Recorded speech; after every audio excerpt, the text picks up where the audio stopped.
কোটা সংস্কারকে কেন্দ্র করে শিক্ষার্থীদের আন্দোলনে উত্তপ্ত দেশ। তার মধ্যেই রাজপথে জোরালো আন্দোলন গড়ে তোলার সিদ্ধান্ত নিয়েছে বিএনপি।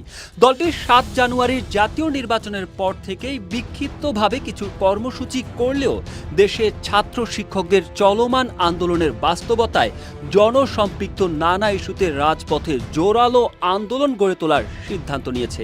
এই ধাপে মিত্রদেরও পাশে রাখার পরিকল্পনা রয়েছে তাদের। এই লক্ষ্যে যুগপৎ আন্দোলনের প্রস্তুতি হিসেবে গত ১১ জুলাই থেকে শরিকদের মতামত নিচ্ছে বিএনপি।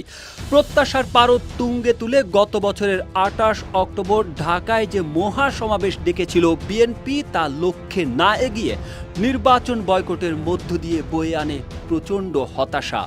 গত ৬ মাস ধরে সে হতাশার বৃত্ত থেকে দলের নেতাকর্মীদের বের করে আনার চেষ্টা চালাচ্ছে বিএনপি। সেই লক্ষ্যে ফের কর্মসূচি মুখী হচ্ছে দলটি, আর তাই দল পুনর্গঠন চলছে জোরে সোরে। কেউ না বুঝলেও আমরা আপনার প্রয়োজন বুঝি, আর তাই তো অত্যাধুনিক ফিচার সম্বলিত বিভিন্ন সাইজ আর কালারের ২৫০টিরও বেশি ডিজাইন অপশন নিয়ে ওয়ালটন স্মার্ট ফ্রিজ বোঝে আপনার প্রয়োজন।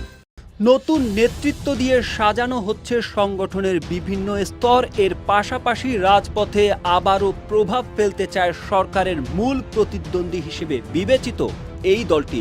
চাঙ্গা করতে চায় যুগপৎ আন্দোলনও। বেগম খালেদা জিয়ার নিঃশর্ত মুক্তিসহ ৫ ইস্যুতে শিগগিরই আসছে এক গুচ্ছ কর্মসূচি। এর অংশ হিসেবে চলতি মাসে ঢাকায় ২টি সমাবেশ সহ সারা দেশে ৩ থেকে ৪টি কর্মসূচি আসতে পারে। প্রতিবেশী দেশ ভারতকে রেল করিডোর দেওয়া সহ স্বার্থ বিরোধী নানা চুক্তির প্রতিবাদে কালো পতাকা মিছিলের মতো কর্মসূচি দেওয়ার পরিকল্পনা করা হচ্ছে। গত শনিবার বিএনপির হাইকমান্ডকে দলের যুগ্ম মহাসচিব ও সাংগঠনিক সম্পাদকরা এমন এক গুচ্ছ কর্মসূচির প্রস্তাব দিয়েছেন। আজ রাতে দলের স্থায়ী কমিটির বৈঠকে এসব কর্মসূচি চূড়ান্ত হওয়ার কথা রয়েছে। সংশ্লিষ্ট সূত্র জানিয়েছে, যুগপৎ আন্দোলনের শরিকদের সাথে চলমান বৈঠক শেষ হওয়ার পরপরই নতুন কর্মসূচি ঘোষণা করা হবে।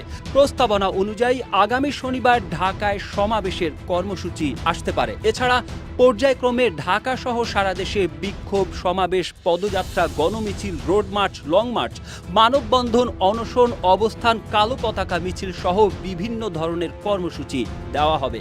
ঢাকার সমাবেশ থেকে এই গুচ্ছ কর্মসূচি ঘোষণা করা হতে পারে। তবে সংবাদ সম্মেলন করেও সমাবেশ সহ কর্মসূচির ঘোষণা দেওয়া হতে পারে। বিএনপির স্থায়ী কমিটির বৈঠকে কর্মসূচির পাশাপাশি এই বিষয়টিও চূড়ান্ত হবে বলে সংশ্লিষ্ট সূত্র জানিয়েছে। এছাড়াও বাংলাদেশের ভেতর দিয়ে পরীক্ষামূলকভাবে ট্রেন চলাচল শুরু হলে এর জোরালো প্রতিবাদ জানাবে বিএনপি। তখন ঢাকা সহ সারা দেশের সমাবেশের কর্মসূচি দেওয়া হতে পারে।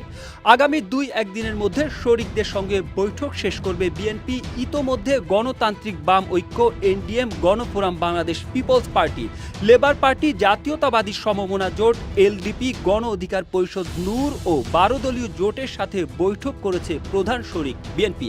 সেখানে তারা নানা কর্মসূচির পরামর্শ দিয়েছেন। এগুলোর মধ্যে ঢাকায় সমাবেশ ও বিক্ষোভ মিছিলের মতো প্রচলিত আন্দোলনের পাশাপাশি ঢাকা থেকে দেশের ৩ প্রান্ত অভিমুখী রোড মার্চ কর্মসূচি দেওয়ার প্রস্তাবও রয়েছে তাদের। সব মিলিয়ে এখন থেকে আবারও রাজপথে সোচ্চার হবে বলে মনে করছে বিএনপি।